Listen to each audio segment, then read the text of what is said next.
63 000 €, aucun malus, 340 chevaux sur les roues arrière, un look d'enfer les amis, et Anaïs bien sûr qui vous fait les test drive. Par contre c'est moi qui conduis. Mais c'est sûr, cherchez pas les amis, vous trouverez pas mieux sur le marché que ce MG Cyberster ici en version décapotée les amis. On l'a testé pendant une semaine, allez c'est parti.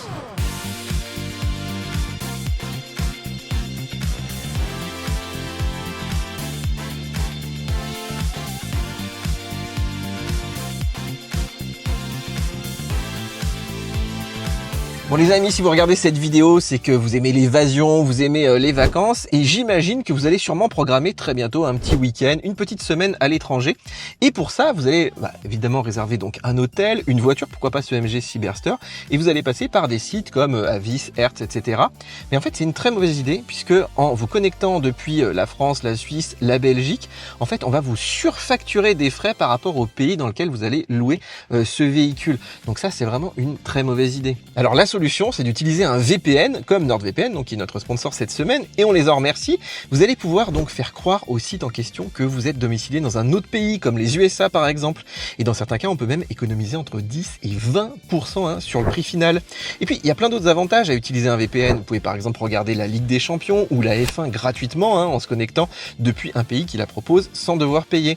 Alors, je te rappelle que NordVPN, c'est plus de 6000 serveurs répartis dans 111 pays, une connexion chiffrée sur les Wi-Fi publics, des outils pour vérifier que vos données n'ont pas été compromises dans le dark web, tout ça avec une assistance 24 h sur 24 et même 30 jours satisfaits ou remboursés. Alors à l'occasion de cette vidéo sur le MG Cyberster, vous pouvez même bénéficier d'une immense réduction sur l'abonnement, regardez ici, à durée limitée de 2 ans, ce qui vous coûte le prix d'un café par mois pour un VPN. Vous pouvez même gagner 4 mois supplémentaires gratuits avec le petit lien que je vous ai mis donc en description. Par contre, attention, c'est une offre limitée dans le temps. Bon les amis, on l'a vraiment testé cette voiture, je suis allé au boulot avec, en vacances, en week-end, et franchement l'autonomie, C'est pas mal. la praticité C'est plutôt pas mal. et la sportivité. C'est vraiment pas mal. Du coup cette voiture c'est pas mal. C'est pas mal.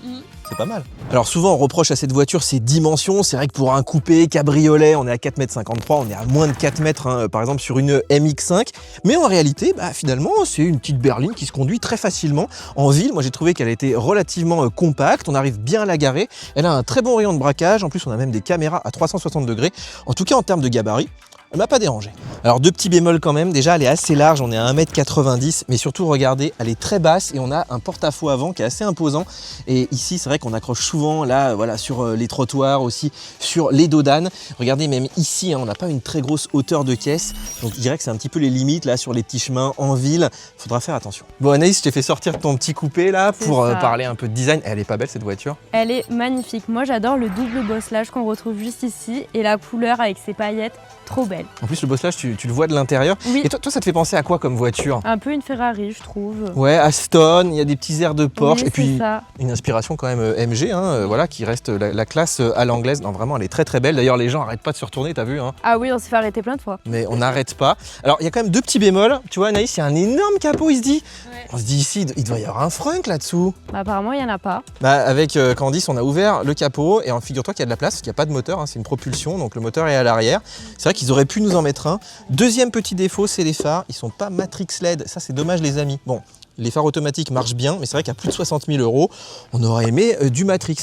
Bon, allez, on lui pardonne, non? Oui. Alors sur cette version propulsion, on n'a pas les 20 pouces mais les 19 pouces de série. Écoutez, je trouve que c'est un meilleur choix. Bon, elles sont toujours aussi magnifiques, mais c'est vrai que c'est un petit peu moins tape-cul. C'est aussi mieux donc pour l'autonomie.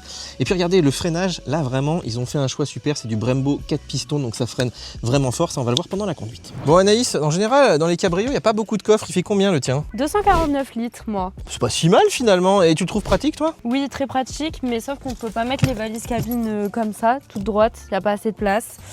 Mais bon. Vaut mieux prendre des petits sacs. En fait, par contre, on a quand même pas mal de longueur. Alors, moi, je pensais qu'on avait un sous-coffre, mais en fait, je sais pas si t'as vu à l'intérieur, il y a juste des outils, en gros. Donc, c'est vrai qu'on n'en mettra pas beaucoup. Il n'y a pas de frunk à l'avant? Non. Il n'y a pas grand-chose derrière les sièges, non? Si, on peut mettre nos vestes, etc. Ah, il y a quand même de la place. Bon, on va aller le voir juste après. Mais il y a quand même une bonne nouvelle, c'est que tu sois capoté ou décapoté, on a la même capacité. Ça, c'est super pratique. Et c'est assez rare, les amis. Bon, on passe à l'arrière. Alors, moi, tu me diras ce que t'en penses, mais je trouve aussi qu'elle est vraiment très, très réussie. Elle est très jolie, bravo. Et d'ailleurs, c'est quoi le petit truc en plus que t'aimes bien, là, sa petite personnalité un peu? Alors, pour ma part, moi, c'est les flèches qui servent de clignotant. C'est trop joli, j'aime trop. Ouais, c'est sympa. Puis t'as le logo ici, l'inscription, la Cyberster. Franchement, elle a un petit côté même dynamique un peu. Et aussi, t'as oublié quelque chose, il y a le diffuseur ici qui reflète quand même un élément sportif. Ah oui, c'est une voiture. En fait, quand tu es derrière elle, tu sens qu'elle a des watts. Elle envoie quoi. D'ailleurs, je pense qu'on va bientôt prendre le volant là. On va parler des clés, c'est un petit peu mon dada. Donc vous voyez, chez MG, on a toujours une clé physique. Avec le smartphone, on peut quand même ouvrir la voiture, la fermer, mais on peut pas vraiment, en fait, on peut pas démarrer la voiture. Donc c'est pas une vraie clé Bluetooth comme à la concurrence. MG, mettez-vous un peu à la page. Alors je voulais vous montrer aussi pour fermer la porte. Donc on a des boutons ici et en fait, il faut appuyer là. Donc moi j'aurais préféré quelque chose, voilà, par ici. Par contre, un truc très pratique, vous voyez, là j'ai les fenêtres ouvertes, évidemment c'est l'été. En fait, il suffit d'appuyer ici. Donc ça va fermer la voiture, vous laissez la petite clé dans la poche évidemment. Vous allez avoir les rétros qui se ferment et surtout si vous maintenez appuyé, il y a aussi les vitres qui se ferment. Donc sur un cabriolet, ça c'est quand même très pratique. Alors la nouveauté, c'est effectivement que maintenant elle est disponible en propulsion, mais on a quand même toujours des chevaux les amis, 340 chevaux au lieu de 500. On est à moins de 2 tonnes et surtout on a une super répartition, 50-50 à peu près avant-arrière, 475 Nm de couple 0 à 100 en 5 secondes contre 3 secondes 2 sur la version 4 roues motrices. La VMAX, on est à 195 km/h, on a même de la One Pedal, franchement il n'y a aucun compromis sur ce Cyberster. Bon, on va parler un petit peu de l'autonomie de la batterie de ce MG Cyberster. Alors pourquoi cette version propulsion est la meilleure? Parce qu'elle a la meilleure autonomie. En fait là-dessous on a la grosse batterie de 77 kWh, c'est la même qu'on a sur la MG4, c'est de la techno NMC, donc assez dense énergétiquement. Moi j'ai réussi à faire 300 km sur autoroute, elle est affichée à 500 km WLTP contre 440 sur la version 4 roues motrices. Donc ici c'est vraiment très intéressant. En ville vous en ferez 400 à 500 parce que la conso est hyper raisonnable. Là sur autoroute j'étais autour de 20 kWh au 100, donc plus de 300 km d'autoroute contre 500 km annoncés. C'est des très bonnes performances finalement. On va parler de la recharge, c'est vrai que c'est une voiture qui est amenée à voyager, on veut de la charge rapide. Donc ici on a la trappe qui est à l'arrière gauche, mais en fait regardez c'est assez central, on peut même se garer en avant des fois. Donc devant les bornes, il y a quand même le petit cabochon à retirer. Ici on charge à 144 kW, ce qui est on va dire plutôt moyen. Et c'est vrai que MG nous met à peu près 38 minutes pour faire le 10-80%. Moi j'ai réussi à le faire en une trentaine de minutes, des fois un petit peu moins, ça dépend un peu de la température. Mais en tout cas ça reste dans la moyenne on va dire de la catégorie. Et les amis, ici on est en 11 kW en courant alternatif, c'est-à-dire que sur les bornes de village vous rechargez en 7-8 heures, c'est la même chose un petit peu à la maison. On a aussi du V2L, en mettant un adaptateur on peut sortir du courant, par exemple pour aspirer la voiture dans un parking souterrain éventuellement. Pour en terminer avec la recharge, sachez que si vous voulez installer une borne de recharge, ce que je vous conseille, parce qu'on a quand même une assez grosse batterie, c'est assez long à charger, on a des bons plans, donc allez voir dans la description. J'ai aussi des bons plans pour charger la voiture sur autoroute, notamment avec Electra, on a un petit code promo, je vais vous l'afficher ici. Donc allez voir dans la description, il y a tout ce qu'il faut pour recharger, voilà, pour le moins cher évidemment, et pour faire des petites installations à la maison. Attends, c'est une blague, pourquoi ça s'ouvre pas là? Ça bug parce qu'en fait, regarde, il y a un capteur ici et un capteur là. Ce qui fait que quand tu es devant la porte, elle refuse de s'ouvrir. Donc je te montre, vas-y, ouvre la porte. Ok, et je m'éloigne. En fait, si tu restes juste là, tu vois, ça va, il va pas t'embêter. Okay, ouais. Alors c'est pas en élytre, c'est plutôt classe, non? Oui, c'est la classe, hein. Mais est-ce que c'est pratique? Pas trop, parce que si on veut partir vite, là ça va poser problème. Hein. Bah oui, tu vas fermer ton portail et tout, il faut ouvrir, fermer. C'est quand même un peu plus long que des portes classiques. Alors par contre, les gens ont l'impression que c'est très fragile. Mais en fait, regarde ici, c'est les mêmes vérins qu'on a dans les coffres électriques finalement. Donc ça te permet, par exemple, de l'ouvrir qu'un tout petit peu. D'ailleurs, tu peux régler la hauteur de la porte. Puis tu vois, tu peux l'ouvrir doucement comme ça. Oui, okay. Donc c'est quand même plutôt pas mal. Et franchement, malgré tous les défauts, pardonne. C'est quand même la classe. Oui. Bon Anaïs, je te rejoins à l'intérieur. Alors tu as vu que pour fermer la porte, là depuis l'extérieur, tu as des petits boutons ici. On va dire que c'est assez pratique, mais moi je trouve qu'ils auraient mieux fait de les mettre là en fait finalement sur la voiture. Alors après, regarde, je m'installe. En fait on est assez haut parce qu'il y a la batterie en dessous, donc on n'est pas aussi bas tu vois que dans une MX5. Et regarde ici, il y a un petit bouton là donc pour fermer la porte depuis l'intérieur. Donc ça c'est assez pratique. Par contre, je la mets où ma veste? Bah tiens, donne à moi, je vais la ranger. On peut la mettre juste derrière, regarde, juste ici. Hop, et même on a encore de la place. Hein. Mais c'est vrai, t'as raison, il y a beaucoup d'espace. En fait, tu pourrais presque rentrer à l'arrière, toi. Non. Oui. Blague à part, j'ai déjà mis quand même une guitare sur la longueur, t'as même un petit crochet. Et t'as vu, là, il y a le caisson de basse, encore des enceintes à l'arrière, parce qu'on a un super système Bose. Et en fait, c'est vrai que ça aurait presque pu être une 4 places, hein, avec la longueur de cette voiture, c'est dommage. Mais tu fais quoi Anaïs là? Mais je nettoie. Pourquoi tu nettoies? Mais parce que c'est sale. Parce qu'en fait ils ont mis du piano black sur les sièges les amis. Et du coup là je pense qu'il a plu un peu, il y a quelqu'un peut-être qui a nettoyé et il y a le soleil tu vois qui a un petit peu tout cramé, donc c'est vrai que ça se nettoie pas très facilement. Et c'est dommage parce que là on a du vrai cuir, c'est quand même des sièges qui sont très très beaux, on est bien installés quand même hein. Oui très bien. Et en fait c'est un petit peu le paradoxe de cette voiture, c'est que tu vois là c'est assez moussé y compris dans les parties hautes, même là c'est des très très beaux plastiques. Ici tu vois t'as pas de piano black, mais par contre ici là t'as ces gros boutons qui sont pas terribles, donc ça fait un petit peu tu vois moyen quoi. Oui, un peu cheap. Un peu cheap des fois et un peu premium parfois. Oui. Bon, maintenant on va parler un petit peu des écrans, du volant, de la connectivité. Moi c'est un peu mon truc et surtout quand vous l'avez au quotidien, vous allez voir qu'il y a des choses qui sont pratiques, d'autres un petit peu moins. Bon déjà, moi j'adore vraiment ce volant, je trouve qu'il est très bien dessiné, il est grand pour qu'on puisse voir l'instrumentation derrière, mais il se prend bien en main, il y a le petit méplat, il y a de l'alu, c'est très très beau. Et regardez, c'est quand même bien fini, hein. On se moque des Chinois, mais là franchement maintenant ils nous ont des leçons à nous donner. Et surtout ce que j'aime bien, même s'il y a du piano black, ça prend les traces de doigts, mais ce sont des boutons physiques, c'est pas du tactile. Et surtout c'est très simple d'utilisation. Par exemple, les modes de conduite, vous voyez ici, c'est juste les petites palettes derrière le volant. Donc là, vous passez par exemple, alors je vais vous montrer là-bas, on a mode sport, custom, confort, donc on peut personnaliser aussi. Je vais laisser en mode sport, puisque ici, je vais vous montrer, là on a un mode super sport, voilà, qui donne encore plus de pêche. Là, on a vraiment les 340 chevaux, surtout beaucoup plus de réactivité hein, dans l'accélération. On va en reparler au moment de la conduite. Ici, donc ça c'est le bouton unique pour la conduite semi-autonome. Des fois, il faut aller dans des petits menus du tactile. Là, vous appuyez juste une fois. Vous laissez appuyer. Alors ça, c'est très connu chez MG. Vous laissez appuyer si vous voulez avoir le régulateur adaptatif. Vous voyez qu'il y a des petits bips. Hein, c'est un peu pénible. Ça, c'est dans les voitures chinoises, il y en a quand même pas mal.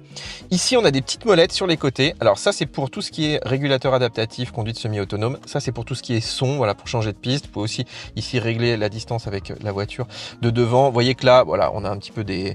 Là, on peut appeler l'assistant vocal, le téléphone. On a aussi deux boutons ici. Donc ça sert en fait, je vais vous montrer après les écrans, mais à changer d'écran sur les côtés. Donc gauche, et vous voyez, droite, vous voyez, les écrans, on les voit pas très bien. Je vais vous en reparler. On a aussi un bouton ici de favoris. Moi, j'ai mis l'affichage de la caméra, je trouve assez pratique. Et puis, je vais vous montrer ce bouton. Donc ça, c'est un bouton qui permet en fait de personnaliser l'écran du milieu, donc je vais vous montrer juste après. Et voilà, c'est uniquement son utilité. Et on a donc les deux petites palettes. Là, on a du Kert, ça on va en parler pendant la conduite. Et puis ça, donc je vous l'ai dit tout à l'heure, c'est les modes de conduite, donc assez simple finalement à prendre en main, quoi. Alors je vous montre ici aussi la console centrale. Donc elle n'est pas vraiment flottante. Là, vous voyez, on a juste des vides-poches. On peut pas ranger par exemple un sac à main. C'est vrai que ça manque un peu de place dans le cabrio.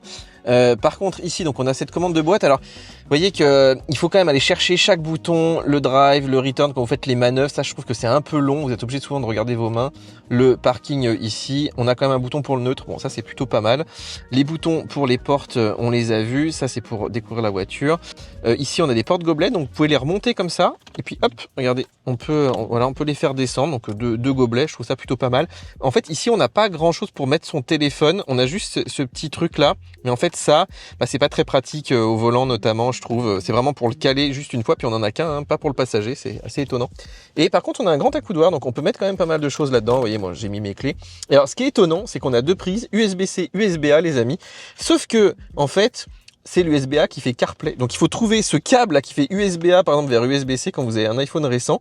Et tous les câbles ne fonctionnent pas, donc je me suis galéré un petit peu pour avoir CarPlay, sachant qu'on n'a pas encore CarPlay sans fil. CarPlay va arriver a priori sans fil, mais pas sur cette version. Là, il manque un petit peu de hardware. Donc vous voyez que c'est plutôt pas mal, même si je trouve que ça manque un peu quand même d'ergonomie. Là, on aimerait par exemple des repos smartphone un peu comme chez Tesla, comme chez BMW. Alors je vous montre aussi au niveau des portes. Donc là, on a tout le réglage de portes, ça c'est comme chez Mercedes, donc très sympa, avec 3 niveaux donc de mémorisation. Là-bas, on a aussi un accès rapide pour fermer les portes, pour les verrouiller. C'est dommage qu'on l'ait pas là-bas, parce que des fois, quand on est juste le passager, on aimerait pouvoir fermer la voiture. Et puis regardez, ici, bon, c'est encore du piano black, mais on a le réglage des rétros. Rapidement, vous voyez, on peut fermer les rétros comme ça, donc ça c'est très pratique. Et puis ici, on a donc les deux vitres. Évidemment, on est dans un cabrio, on n'a que deux vitres ici. Donc ça, c'est plutôt pas mal. Par contre, moi, j'aurais bien aimé ici avoir un bouton pour ouvrir la porte. Donc là, c'est dommage de ne pas l'avoir là aussi, puisque pour ouvrir les portes, en fait, il faut donc utiliser les boutons ici au centre. Bon, l'ergonomie, on l'a vu, c'est des fois un petit peu bancal hein, chez MG. Bon, Anaïs, tu nous la décapotes là, cette petite Cyberster? C'est parti, let's go. Alors, t'as vu, c'est électrique, mais il faut que tu laisses le doigt appuyé. Oui, il faut maintenir et en 10 secondes, hop, déjà tout ouvert. Ouais, et en plus, ça va jusqu'à 50 km/h, tu peux décapoter, donc c'est quand même assez pratique. Tu vois, s'il pleut, t'es pas obligé de t'arrêter. Est-ce que tu savais un petit truc spécifique à propos de cette capote? Allez, dis-moi. C'est la même que sur la BMW Z4, exactement la même. Donc si tu dois changer les pièces, c'est quand même assez pratique. C'est vrai. Bon, il est temps de conduire maintenant, non? Ouais. Bon Anaïs, j'ai mis le mode super sport. Je te propose un petit 0 à 100. Est-ce que t'es prête? Ok, c'est bon. Allez, j'envoie le pâté. Attention, j'appuie. Vas-y. Il y a un petit délai quand même. Oh mais ça envoie! Ah ça envoie pas mal. Anaïs, elle s'en est pas remis du 0 à 100.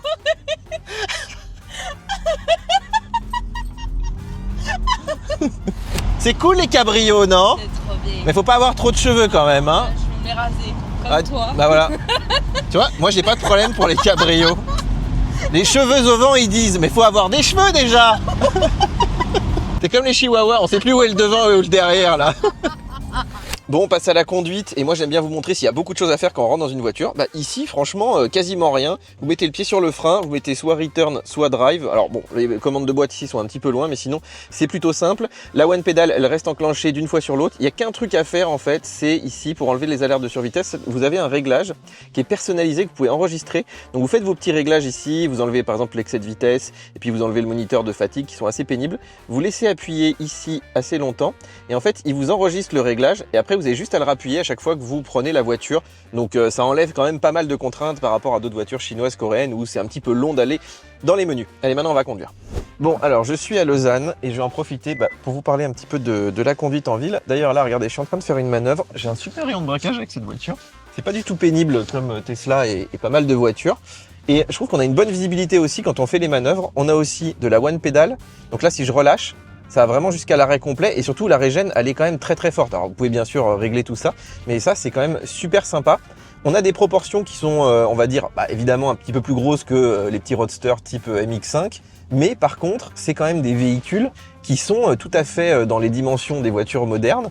Donc en fait, finalement, dans les parkings souterrains, dans tous les endroits un petit peu casse-pieds habituellement avec des RS e-tron GT, des Porsche Taycan, là, on n'a vraiment aucun souci. Tiens, d'ailleurs, là, une MX5, c'est rigolo. Donc, le mec m'a fait coucou, donc on voit quand même que les gens apprécient cette voiture. Et d'ailleurs, c'est un truc en ville, moi, que j'adore, c'est que tous les gens vous font des sourires, vous regardent, et ils voient bien que c'est pas une Ferrari, une Maserati, hein, parce que quand on s'y connaît un petit peu, mais ils ont la banane, ils voient que le look est vraiment très avenant, donc ça aussi, ça fait partie un peu du jeu.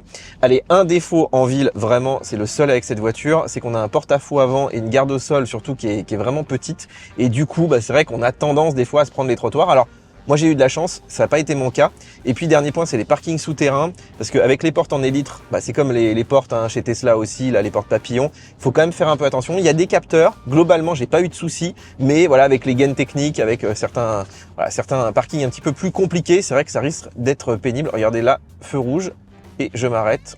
Vous voyez, la régène est vraiment super. Donc là, j'ai jamais besoin de toucher le frein et ça aussi, c'est un vrai confort. En fait, c'est une bonne voiture de ville finalement. Allez, premier test d'autonomie pour ce MG Cyberster. On part de Paris, on va jusque dans le sud de la France. On a 500 km théorique, mais je pense que ça fera plutôt du 300 km, sachant que les amis, il fait quand même 13 degrés, donc pas très chaud. On est au mois de novembre, on va aller vers le sud, voilà, pour avoir un peu plus de soleil, même si là, il fait beau. Alors, je commence par régler mon siège. Vous voyez, ici, on a les petits réglages. Il vaut mieux être pas très grand dans cette voiture, ce qui me va très bien. Moi, je fais 1m70 et regardez, c'est parfait, j'ai une bonne visibilité. Alors là, je suis même pas encore sorti de MG que les gens regardent déjà la voiture, ils prennent des photos, c'est quand même assez rigolo. Manifestement, c'est des voitures que les gens ont jamais vues. Franchement, c'est très sympa pour Paris. Les Parisiens, là, regardez. On se croirait pas dans le sud, là? Ah, j'ai des petites alertes à la conduite, ça commence. Alors, vous entendez, il y a quand même les camions à côté, etc. Il y a quand même beaucoup de circulation. Et je trouve que malgré la capote, on n'entend pas trop de bruit. C'est relativement silencieux, même si, bon, évidemment, on fait pas de miracle non plus, ça reste quelque chose de souple. Alors comme dans tous les roadsters ou même les berlines, on a l'impression voilà, que les gens sont effectivement beaucoup plus hauts dans leur SUV, ce qui est le cas. Mais moi j'aime bien cette conduite un peu ras du sol. On retrouve cet esprit, ce feeling un peu de la MX5, des petits coupés comme ça, même si on a quand même l'épaisseur de la batterie. Mais moi de toute façon je relève toujours un peu mon siège parce que je suis pas très grand. En fait là pour moi c'est la position de conduite parfaite. Je sais pas si je peux toucher le sol avec la main gauche, mais enfin je dois pas être loin. Alors un truc cool en ville, c'est qu'on a de la one pedal. Bon, MG l'a toujours proposé, ça c'est vraiment très bien. Et voilà, on peut l'enclencher et elle reste au démarrage, ce qui n'était pas le cas sur la MG4. Donc ça, c'est vraiment super. En ville, l'air de rien, entre l'absence de bruit et la one pedal, regardez, là par exemple, il y a un feu, je vais juste relâcher la pédale. Non seulement je récupère de l'énergie, mais en plus, j'ai pas besoin d'actionner le frein. On va voir si j'arrive à aller jusqu'à l'arrêt complet. Ouais, sans problème. Il y a un petit peu d'inertie, mais en vrai, elle est vraiment très agréable. Alors, quelle autonomie sur autoroute avec ce MG Cyberster propulsion, donc 340 chevaux. Je suis parti de Paris, j'ai fait 280 km, je suis arrivé avec 10% de batterie, donc ça fait à peu près 300 km de 100% à 0%, sachant qu'il fait quand même 15 degrés, il fait pas très chaud en ce moment. Alors, c'est plutôt pas mal, mais la conso est élevée, on est autour de 23 kWh au 100. C'est vrai que pour un petit roadster comme ça, qui est quand même assez profilé, disons-le, je m'attendais à des consos en dessous de 20. Bon, il fait quand même assez frais. L'été, ce sera peut-être un peu meilleur. Alors je viens de faire un petit 10-80%, ça m'a pris une grosse demi-heure, donc c'est plutôt pas mal, on va dire que c'est dans la moyenne. On charge autour de 140 kW ici sur les bornes rapides, ce qui permet d'aller sur les bornes 150 kW. Vous voyez qu'ici il y a des 300, il y a des 150, donc vous n'êtes pas obligé de prendre la 300. Des fois c'est un petit peu plus cher, un petit peu moins cher, un peu à vous de voir. Donc la charge de cette voiture, on va dire que ça va, mais on n'est pas dans les 11 minutes de Xpeng ou les 15 minutes de Smart. Alors vu qu'on est sur autoroute, je voulais vous parler un peu du confort de conduite sur les longs trajets de ce MG Cyberster, qui est étonnamment en fait une bonne routière, malgré, regardez le côté capoté, là on est à 110. On entend un peu les camions, on entend un petit peu effectivement les bruits de vent, mais je trouve que c'est très contenu, on arrive à discuter dans l'habitacle. On est très bien installé là dans les sièges, je trouve qu'ils ont un bon compromis entre le fait d'être bien maintenu, d'avoir quand même quelque chose d'assez ferme et d'avoir aussi des sièges très confortables. J'aime bien la position de conduite, alors c'est vrai qu'on est très bas par rapport à la route, voilà, c'est le côté vraiment un petit peu cabrio. Et puis moi j'aime bien aussi le fait qu'on a tous les écrans là qui sont tournés vers le conducteur. Il y a beaucoup d'écrans, donc ça évite d'aller dans des sous-menus. En général, si on se fait voilà, son petit réseau d'écran, on arrive à accéder à toutes les fonctions. J'aime beaucoup l'instrumentation qui est très complète. On a les données de conso, on a les données d'autopilote aussi, les données de batterie. Le GPS inutilisable, ça c'est vraiment un des gros défauts de cette voiture sur long trajet, c'est qu'il faut avoir CarPlay ou alors un autre téléphone. Mais malheureusement, là par exemple, j'ai pas réussi à mettre CarPlay parce que j'avais pas les bons câbles. Il faut de l'USB-A vers USB-C sur les derniers iPhones. Et puis ici, vous voyez, c'est totalement masqué par le volant. Voilà, je dirais que c'est le seul défaut sur long trajet, c'est le côté absence de planificateur, absence de bon GPS. Mais pour le reste, je suis vraiment très content. À chaque fois, j'ai la banane quand je prends cette voiture, que ce soit pour faire de la petite route ou de l'autoroute. Alors, on va parler de la conduite autonome sur ce MG Cyberster qui, je le dois dire, est plutôt fiable. J'utilise là depuis un millier de kilomètres, donc je l'ai pas mal utilisé. Alors, elle s'active hyper facilement. Vous appuyez juste sur le petit bouton ici en forme de volant. Vous pouvez appuyer ici donc sur les petites flèches gauche-droite pour la distance, au bas pour la vitesse. Donc ça, c'est un petit peu du classique. Vraiment, je trouve que c'est très simple d'utilisation. Si je change de voie, elle me laisse changer de voie et elle se réactive, elle va accélérer, donc ça c'est cool. Par contre, elle me fait pas vraiment l'assistant du changement de voie. Bon, ça c'est un peu dommage. Maintenant, les marques allemandes le font, même certains chinois aussi. Par contre, après, c'est relativement fiable tant que les conditions sont bonnes. J'ai même testé dans des zones de travaux, ça marche plutôt bien. Mais il faut faire attention, elle peut se déconnecter d'un coup et surtout quand vous êtes des fois de nuit ou que voilà la visibilité est pas très bonne, qu'il y a du brouillard, elle a tendance quand même à se déconnecter. Donc c'est un petit peu l'ancienne version, on va dire, mais c'est bien mieux que sur la MG4, c'est bien mieux que sur pas mal de constructeurs chinois. Donc c'est tout à fait utilisable. En tout cas pour le Cyberster, moi je trouve que c'est correct. Ah, les sorties de péage, c'est toujours un petit kiff avec ce petit bruit là, artificiel évidemment, mais que j'aime bien. C'est un bruit de moteur électrique. Alors, nouveau test d'autonomie sur autoroute en France à 130 km/h. Regardez, 117 de moyenne, c'est pas mal. Je suis arrivé avec 8% de batterie en partant à 97%, je crois. Et regardez, j'ai fait 319 km, 20 kWh au 100. Donc ça va, il faisait pas hyper froid. Voilà, une quinzaine de degrés, mais franchement, c'est pas mal du tout. Non mais regardez-moi ce spot, les amis, là au bord du lac Léman. On est dans le Lavaux. Qu'est-ce que c'est beau. Et en fait, ces roadsters, ils sont faits pour ça. Ils sont faits pour cruiser un petit peu, les cheveux au vent. Bon, l'été, parce que là, il fait un peu frais. D'ailleurs, là, on n'a pas de chauffage dans les sièges, donc je peux pas vraiment ouvrir la capote, mais c'est vrai que c'est vraiment une vraie voiture plaisir et on prend son pied en fait à rouler à petite vitesse, surtout que là on fait pas de bruit. Alors regardez, là on a une énorme montée, mais comme on a énormément de chevaux, énormément de couple, c'est vrai que c'est une voiture qui est super agréable finalement dans ces petits coins. Faut juste faire attention à la garde au sol. Bon les amis, il fait beau, regardez, on va décapoter et regardez bien ce qui se passe ici. Donc les fenêtres s'ouvrent et là en quelques secondes on est au soleil. Bon, faut penser à prendre la crème solaire, hein, voir la casquette quand on est un petit peu dégarni comme moi. Et vous voyez que c'est vraiment très rapide, on peut le faire en roulant aussi. D'ailleurs si on allait rouler un petit peu à découvert. Alors regardez, quand on fait les manœuvres c'est très pratique, on a la caméra avant et arrière. Et on a aussi, alors je vais vous zoomer un petit peu, la vue de dessus. En plus en transparence, un petit peu comme sur les 4x4. Donc là évidemment l'idée c'est de pas l'envoyer dans le lac parce que vous voyez qu'on est quand même pas très loin ici, mais ça permet effectivement de faire ces manœuvres en toute sécurité. Alors regardez, là on roule décapoté au milieu du Lavaux, c'est quand même beaucoup trop beau et vraiment d'avoir le soleil qui arrive dans la voiture, c'est une expérience géniale. Tous ceux qui n'ont jamais eu de cabriolet, je vous invite à essayer au moins une fois. Et puis ce qui est bien, c'est que regardez, on peut voilà, fermer la capote en roulant, donc ça c'est assez pratique, ça met aussi que quelques secondes. Et vraiment là, s'il se met à pleuvoir d'un coup, vous n'êtes pas obligé de vous arrêter, de vous mettre sur le côté. Je vous rappelle que c'est la capote du BMW Z4, donc si jamais il y a un souci, en plus vous pouvez aller chez BMW, enfin en théorie, pour la faire réparer. Alors il y a des gens qui vous disent les voitures électriques ça fait pas de bruit, bah écoutez, on a quand même un petit bruit. Alors il y a un petit bruit artificiel de moteur, mais on a aussi le bruit de la voiture électrique, et en fait c'est un bruit un petit peu plus futuriste, beaucoup plus doux que le thermique. Donc on a quand même un peu de, voilà, pour tous les nostalgiques du bruit, il y en a quand même. Et là, je trouve qu'il est assez réussi d'ailleurs. Alors, on va parler de la conduite avec les petites palettes. Regardez, je me mets en mode sport. J'appuie même ici, mode super sport. Attention, 3, 2, 1. et il y a un gros creux à l'axle. Par contre, ouais, ça envoie les amis. On a quand même 340 chevaux, donc je vous mettrai la valeur du 0 à 100. Mais vous voyez, là, j'ai pas dépassé les limites de vitesse. Donc c'est un petit kiff, cette voiture. Alors il y a beaucoup de gens qui lui reprochent d'être pas assez sportive, un peu trop GT. Alors c'est sûr que c'est pas non plus un véhicule très léger. On est voilà, un petit peu moins de 2 tonnes. Donc dans les virages, forcément, on a un peu de roulis. Mais là, je suis chaussé en Michelin Pilote Sport et je vous garantis que ça tient super bien le pavé. Et la direction, alors je l'aurais aimé un peu plus lourde, un peu plus précise. C'est vrai qu'il y a un petit peu de jeu quand même. On va se faire un petit freinage. Là, je vais prendre les freins. Oh ouais, ça freine super bien. Bon, on sent le poids quand même, évidemment, faut faire attention. Puis là, en plus, on a une voiture qui est un petit peu large, mais on peut vraiment se faire plaisir ici. On a quand même beaucoup de poussée. C'est une propulsion. Alors évidemment, c'est pas aussi joueur que des propulsions qui seraient totalement déconnectées. Là, on a quand même l'électronique qui arrive assez vite. Mais je vous garantis que les amis, bah oui, c'est une GT. En fait, on peut se balader, on peut se faire plaisir, on peut envoyer un petit peu. En fait, il y a tout ce qu'il faut dans cette voiture et c'est pas du tout mou comme pas mal de voitures chinoises. Je trouve que MG, ça reste quand même les meilleurs en termes de châssis, de tenue de route, finalement de plaisir de conduite. Oh là là, regardez ça, comme c'est beau ici. Moi, j'arrive pas à me faire à ce creux à l'accélération. Vous voyez, c'est même dangereux. Vous devez absolument accélérer. Vous avez un petit délai. Bon, allez, on va s'assagir. On va retourner en mode classique, en mode confort. Voilà, les amis. Alors regardez ici, c'est très raide, on est vers Lutry en Suisse. Et en fait, ce qui est cool, c'est qu'avec la régénération, là, on récupère de l'énergie à la descente. Donc ça, c'est très pratique. Et surtout, on n'est pas obligé de freiner, en fait. C'est du frein moteur. Ça permet non seulement de récupérer de la batterie, mais en plus de pas toucher la pédale de frein. Et ça, avec l'électrique en montagne, sur les petites routes comme ça, c'est hyper agréable. On s'y fait bien. Bon, Sylvia, je t'ai donné le volant. On va où aujourd'hui ? On va à Marseille, bébé. Et ouais, avec ton petit cabrio. Alors là, ça fait un petit moment que tu conduis. Est-ce que t'aimes bien cette voiture ? J'aime bien les voitures sportives. Ouais, elle tient bien la route. Les sièges sont très confortables. Il n'y a pas d'afficheur d'étote. Il n'y a pas de bip bip. Elle est décapotable. Elle est géniale. Et si je te dis que le volant, il est même pas capacitif, tu me crois ? Oui, il n'y a pas de problème. Je les tiens bien, moi. C'est pour ça. Ah oui, par contre, il y a les suspensions qui sont très dures. Il faut dire ça parce qu'à Marseille, il y a beaucoup de totales. Ouais, bah c'est sûr. Et c'est vrai que c'est une voiture qui est plutôt typée GT, donc elle est pas non plus ultra sportive. Mais toi, tu m'as dit, ça tient quand même bien le pavé, quoi. Donc il faut des suspensions assez fermes. Et la puissance, c'est sympa ? Oui, 340 chevaux, elle envoie.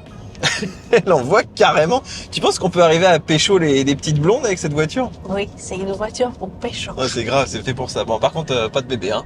En fait, les cabrios, c'est inventé pour Marseille. Regardez, on est au mois de novembre. J'ai à peine mis les sièges chauffants. Il fait voilà 17 degrés. La mer, le soleil, la jeune blonde à côté de moi. Que demande le peuple ? Bah, peut-être une deuxième voiture pour vraiment l'hiver, quoi. Il n'y a pas d'hiver à Marseille.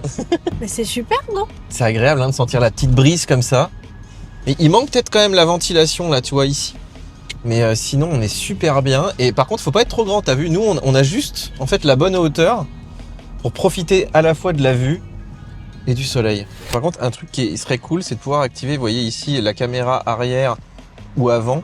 Parce qu'à Marseille, bon, il y a des trottinettes, il y a des gens qui arrivent un petit peu dans tous les sens. Ça, on peut le faire chez Tesla, chez d'autres marques. Mais là, après 30 km/h, en fait, ça se coupe malheureusement. Bon, bah, tant pis, hein. Les amis, là, on est en train de charger chez Electra. Et ça me fait penser qu'on a un petit code promo, 50% sur votre première charge. Si vous entrez le code MacForever, je vous le mettrai ici. Et vous avez vu d'ailleurs, Electra, ça match avec la couleur de l'AMG. C'est fait exprès, non ? Alors maintenant, on va parler des écrans, on va les détailler un petit peu rapidement quand même, je vous rassure. Mais vous voyez qu'on a 4 écrans qui sont tournés vers le conducteur. Alors moi, j'adore les écrans dès que c'est un petit peu numérique. Et ici, c'est vrai qu'on est dans un vrai poste de pilotage, donc c'est assez agréable. Par contre, il y a quand même un truc bizarre, c'est que vous voyez tout ce qui est GPS, en fait, c'est sur la partie gauche. Et on peut pas le changer, on peut pas le mettre ici au centre. Et ça, c'est très bizarre, mais en fait, c'est lié au fait que cette voiture est anglaise. En gros, le GPS sur une voiture anglaise, là, on a le volant et on a l'écran ici. Donc là, on a le GPS, donc là, il va être très central.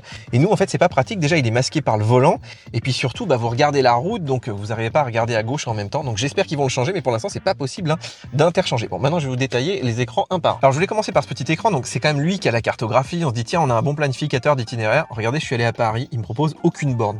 En fait c'est assez étrange parce que chez MG ils ont quand même des réglages électriques. Vous voyez, on a des préférences là, donc les vitesses de charge, les réseaux de charge, etc. On peut vraiment aller choisir, sauf qu'en fait il n'en tient pas compte pendant le trajet et quand vous arrivez autour de 20% de batterie, il va vous proposer des trajets trajet. Donc en fait, ce GPS déjà qu'il est pas terrible, mais en plus il fait pas la planification d'itinéraire.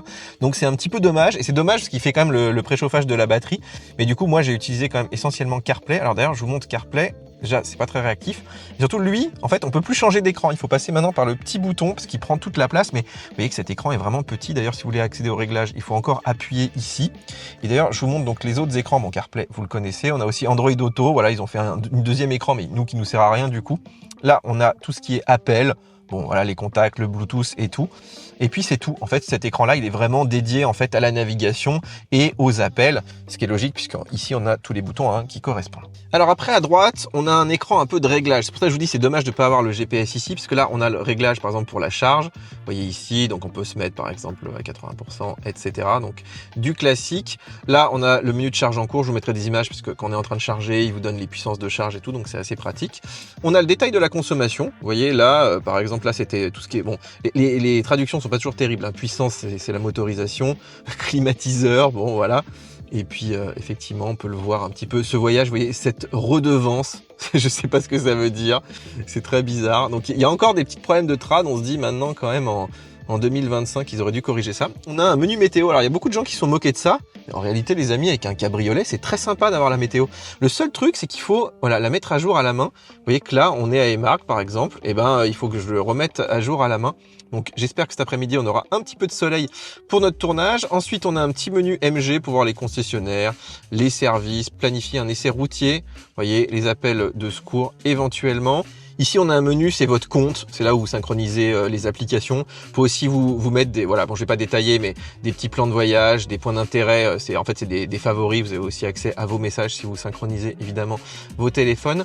Et puis ici, vous voyez, la réactivité, c'est pas ça. Des fois, je préfère utiliser en fait ce petit menu qui vous permet donc de vous balader sans lag. Et ça, voilà, c'est tout ce qui est réglage un peu de l'écran. Là encore, je vais pas vous les détailler, évidemment, mais il faut faire sa petite cuisine pendant un petit moment pour voilà, se personnaliser son poste de pilotage. Alors, un petit menu qui est super pratique, c'est depuis le haut comme ça, vous voyez, vous pouvez changer rapidement la luminosité, les différents volumes aussi, ça c'est très pratique, j'aimerais bien les avoir sur l'iPhone. Vous avez bien sûr du Wi-Fi, du Bluetooth, vous pouvez même mettre la voiture en point d'accès mobile, donc ça c'est pas mal pour avoir une borne Wi-Fi intégrée au véhicule, ça va plaire aux enfants. Alors avant de vous parler de cet écran-là, je voulais vous montrer ici, on a des raccourcis pour la clim qui sont assez pratiques puisque vous voulez mettre par exemple le désembuage arrière rapidement, vous voulez augmenter ou baisser la clim, mettre ici les warnings, la température, on a aussi la caméra 360, vous voyez qu'on peut afficher rapidement comme ça, juste avec un petit clic, mais en fait c'est semi-tactile, ça clique quand même, mais c'est pas très agréable et surtout je trouve que ça dénote un peu, ça fait pas très quali toute cette petite bande. Bon, on va dire que ça passe, moi je les ai quand même pas mal utilisés, ça évite d'aller dans les menus ici. Alors notre quatrième écran il est ici, il rappelle un peu les écrans de Porsche pour régler la clim, ce qui est plutôt pas mal parce que vous voyez que vraiment rapidement vous pouvez régler la température. Alors, un 24 degrés chinois souvent ça correspond à du 20 degrés chez nous, quelle que soit la marque, c'est un petit peu bizarre, mais c'est vrai que c'est assez facile. Par contre c'est vrai que c'est pas trop dans le champ de vision, donc vous voyez quand on conduit il faut quand même regarder ses mains. Donc moi je préfère utiliser ces petits boutons ici, mais on a quand même un peu de personnalisation. On a aussi ici tout ce qui est réglage de siège chauffant, vous voyez ici avec 3 niveaux. On a aussi le volant chauffant sur cette voiture et puis rapidement vous pouvez régler voilà, la vitesse automatique. Là ça c'est un bouton pour les anti-brouillards, c'est un peu bizarre de l'avoir mis là, mais bon, à la limite pourquoi pas. Et puis après c'est vrai que la clim elle se personnalise pas beaucoup, vous voyez on a juste ici effectivement le recyclage. Vous pouvez aussi gérer les flux, c'est assez basique mais en fait ça marche bien, c'est assez simple quand même d'utilisation. Bon là on a tout ce qui est son, donc vous pouvez rapidement régler le son. Vous voyez qu'il y a des petites préférences aussi pour le son là en fonction des alertes, etc. Mais surtout je vais vous montrer le menu ici. En fait ça c'est un menu avec beaucoup de réglages, en fait tous les réglages de la voiture sont là. Vous voyez notamment les modes de conduite, vous les avez au volant aussi. Vous avez le mode one pedal, vous n'êtes pas obligé de le remettre à chaque fois comme le auto hold, donc ça c'est bien. Vous pouvez virer le SC, là vous avez un mode caméra 360. Vous avez aussi, vous voyez, les sièges. Donc là, on peut régler les sièges, même si le réglage, il se fait surtout là. Mais voilà, on a les accès faciles aussi, notamment. Je vous montre aussi rapidement les éclairages. Donc voilà, les phares intelligents. On n'a pas de feu matrix ici. Mais voilà, avec effectivement le mode clignotant ou klaxon quand vous fermez la voiture. Le feu arrière de brouillard, vous pouvez encore le régler là, ici. Vous avez aussi l'éclairage d'ambiance. Donc je vous mettrai des images aussi de nuit, mais c'est sympa, on peut faire varier un petit peu la couleur, il y a des petites LED un peu partout ici sur la voiture. Voilà, vous avez des petits modes d'accueil, un effet de respiration, bon voilà, c'est assez rigolo. Là le combiné, je vous l'ai montré tout à l'heure. Le MG Pilote, alors ça c'est vraiment super, donc c'est en fait vos réglages à vous. Vous faites vos réglages. Est-ce que vous voulez la conduite intelligente, juste l'ACC, la conduite complètement autonome? Vous voulez les alertes de survitesse? Bon, moi je les ai enlevées. Les alertes de collision. Vous voulez voilà, l'assistance d'entraînement arrière. Vous voulez le moniteur de fatigue du conducteur. Vous voyez que je l'ai désactivé. Moi j'ai désactivé tous les trucs pénibles. Et une fois que vous avez fait votre réglage, vous laissez appuyer ici. Et en fait, il vous fait votre réglage personnalisé. Voilà, il l'enregistre. Et après, à chaque fois que vous prenez la voiture, il faut appuyer ici. Mais ça vous enregistre tous les réglages. Vous n'êtes pas obligé d'appuyer sur 10 boutons en même temps.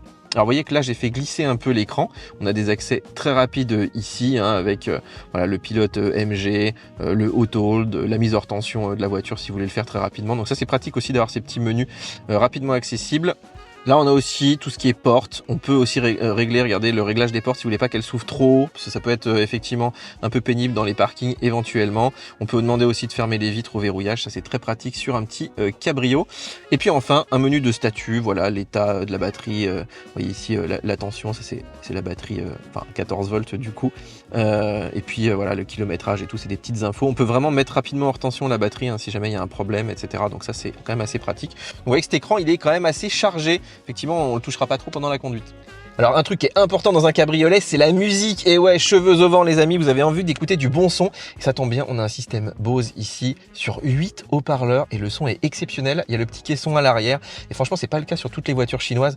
Donc ça, c'est une super idée MG. Alors, je vous montre aussi l'application mobile. J'aime bien vous montrer ça, on n'est pas beaucoup à le faire. Donc on a une application qui est plutôt simple. Regardez ici, on voit le kilométrage, l'autonomie restante, si le véhicule est verrouillé ou pas. On peut le verrouiller à distance si on a oublié. Donc c'est quand même très pratique. Après, on a des petites options, je vais vous montrer juste après. Donc cette appli, je la trouve plutôt pas mal. Alors ici, regardez, on a de la localisation, donc on peut trouver la voiture. Il vous met la position ici sur le GPS, évidemment. Là, on a tout ce qui est clim. Alors, on peut y accéder rapidement. Là, vous pouvez la mettre très froide, très chaude. Ça, c'est très pratique aussi. On peut régler finement aussi. Regardez, par exemple, le siège passager. Allez, je vais lui mettre voilà, un peu de chauffage. Par contre, là, il faut entrer le code. Donc ça, c'est assez long. Vous voyez quand même, il y a un petit temps aussi. Mais bon, ça, c'est quand même cool à distance de pouvoir préchauffer la voiture. Vous voyez aussi l'état hein, des sièges ici. Donc ça vous ramène au même menu. Bon, voilà, c'est pas forcément hyper pratique. Je vous montre aussi le menu dédié à la voiture électrique. Donc là, il faut le temps un peu qu'elle se mette à jour. Vous avez l'état de la batterie ici. Donc là, on est en mode long voyage. Donc on peut la charger effectivement à 100%. On peut préchauffer la batterie. Ça, c'est plutôt pas mal. On peut préprogrammer aussi la charge en fonction des horaires, en fonction évidemment du prix du courant aussi. Ça peut être quand même assez pratique. Par exemple, entre 22h et 6h ici. C'est très bien. On a aussi des réglages. On peut régler, regardez ici, donc là, le pourcentage de la batterie, par exemple, le mettre tous les jours à 80%. Bon, là, je vais laisser à 100. Par contre, vous voyez que l'appli, elle est assez modale. Donc, dès qu'on fait quelque chose, là, on peut plus rien faire. C'est un peu casse-pied. Et puis là, on peut arrêter ou démarrer la charge. Donc, cette application, elle est assez utile. Des fois, sur les bornes, on a du mal un petit peu à déverrouiller. On peut déverrouiller aussi le connecteur depuis l'application. Donc, c'est plutôt pas mal. Après, on a l'état de la voiture. Vous voyez ici, on peut voir un petit peu l'état du véhicule, si elle est ouverte, fermée, etc. Donc, on a vraiment l'état de chaque truc. La pression des pneus, l'état des portes. Donc ça, c'est purement informatif. Hein. On n'a pas accès à la voiture. Là, on a donc de la localisation. On peut localiser aussi les bornes de recharge éventuellement. Donc, vous voyez qu'on a quand même ce qu'il faut avec les petites infos, Révéo. Mais vous voyez qu'on n'a pas ici là la puissance de charge. Il manque un peu quand même d'informations. Donc, moi, j'ai pas trop utilisé. Hein. J'ai préféré utiliser des applications tierces. Et puis après, dans l'appli, il n'y a pas grand chose. Hein. C'est plus voilà, les petits messages. Voilà, quand on a enregistré le véhicule, etc. Des infos de compte, voilà, tous les petits paramètres. Donc je dirais qu'elle est pas trop mal, on va dire qu'elle est au moins simple, mais c'est vrai qu'on pourrait faire pas mal de choses, on peut pas ouvrir les portes, on peut pas ouvrir le coffre, hein. Il manque quand même pas mal de petites fonctionnalités, même si MG hein, l'a mis à jour quand même régulièrement. Bon, on arrive au terme de cet essai, une semaine avec le MG Cyberster. Eh, regardez-moi sa tête. Incroyable. Non mais cette voiture est incroyable, je suis sûr qu'on vous la prête une semaine, vous avez envie de l'acheter les amis, d'autant qu'elle est pas très chère. Alors c'est quand même cher, 63 000 €, mais c'est quand même 5 000 € de moins que la version 4 roues motrices, pour ça que pour moi c'est la meilleure version. Vous pouvez même l'avoir encore moins cher en payant en loyer, hein. Je vous mettrai des petits liens bien sûr en description. Et à ce prix-là, c'est pas gratuit. Oui, et t'as oublié de dire qu'on n'avait pas de malus avec cette voiture. Bah oui, contrairement à BM et tout, là où voilà, dès que tu commences à avoir maintenant des voitures un petit peu puissantes, c'est vrai qu'on est assommé de taxes. Les amis, qu'est-ce qui t'a le plus plu, Anaïs, dans cette voiture? Alors moi personnellement, c'est le look intérieur-extérieur, très sportif, j'adore. Oui, et puis on l'a vu, c'est quand même une voiture puissante, qui a quand même beaucoup d'autonomie. En fait, elle a pas tellement de compromis, vraiment. Je trouve qu'ils ont bien balancé tester cette voiture. Alors, il y a quand même des petits défauts. Qu'est-ce que tu dirais comme défaut, toi? Alors moi, il y avait du mal à rechercher des bornes pour Bah la oui. rechercher. Ouais. Là, le planificateur, on aurait aimé quelque chose d'un petit peu meilleur. Et puis l'espace à bord aussi, hein. Oui, on est un peu serré, mais bon, ça va. Voilà, on aurait aimé un frunk, on aurait aimé peut-être 2 places de plus, parce que là, c'était un bébé ou des amis. Bon, il va falloir choisir tes amis, du coup. Mais c'est vrai que je trouve que globalement, ils ont quand même bien réussi leur coup. Alors, au niveau connectivité, nous, on est assez attachés à ça. C'est vrai que l'ergonomie, t'as vu, les écrans, c'est pas toujours très pratique. Même les portes au quotidien. Ouais, c'est vrai que c'est compliqué. Hein. Mais par contre, c'est quand même la classe. Ah oui, hein, on s'est fait arrêter plus d'une fois. Hein. Et en fait, je trouve qu'avec cette voiture, alors, c'est une vraie GT, et on s'achète aussi un peu un statut social. Les gens, ils ont l'impression qu'on roule en Aston, en Lambo. Hein. T'as vu, quand on s'arrête, on se fait tout le temps un petit peu alpaguer. En tout cas, dites-moi ce que vous en pensez en commentaire. Mais c'est vrai que moi, je trouve qu'il remplit en fait tous les critères d'un petit coupé moderne, électrique, bonne autonomie. Allez, on lui pardonne tout, non? Oui. Bon, je vous rappelle que, bien sûr, on a un essai aussi écrit. Et puis, Anaïs, qu'est-ce qu'il faut faire maintenant? Alors vous abonnez à notre chaîne YouTube, à tous nos réseaux sociaux, Insta, Facebook, X, enfin bref tout. Vous aimez, vous partagez et surtout on se retrouve la prochaine fois.